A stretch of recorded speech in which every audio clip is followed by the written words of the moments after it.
ये वीडियो मेरी उन शादीशुदा बहनों के लिए है जो अपनी शादीशुदा लाइफ को बहुत बुरी तरह से सर्वर कर रहे हैं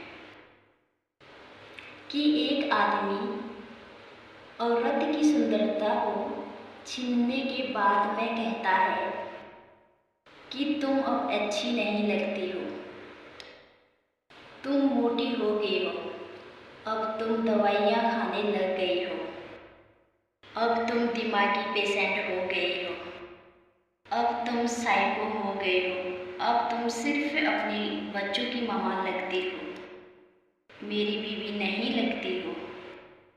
इन आदमियों को इतना पूछना है कि जिस समय शादी करी थी क्या उस समय हम ऐसे ही थे? अगर हम ऐसे ही होते तो क्या तुम्हारी इतनी औकात थी कि तुम उस रूप में हमसे शादी कर लेते? नहीं करते ना। हम अपने घर से बहुत सुंदर आते हैं और सुलझे हुए भी आते हैं।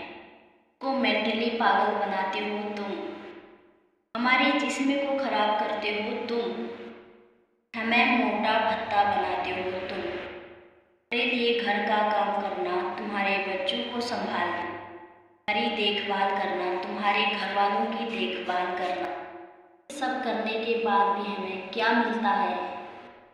तुम अब पहली जैसी नहीं रही, तुम मोटी होगी, तुम अब बुरी लगने लगी हो, तुम औरों की तरह क्यों नहीं रहती हो? पूरी तरह हमें ख़त्म करने के बाद कहा जाता है जिंदगी जीना क्यों छोड़ दिया, पहले जैसी क्यों नहीं रही अब?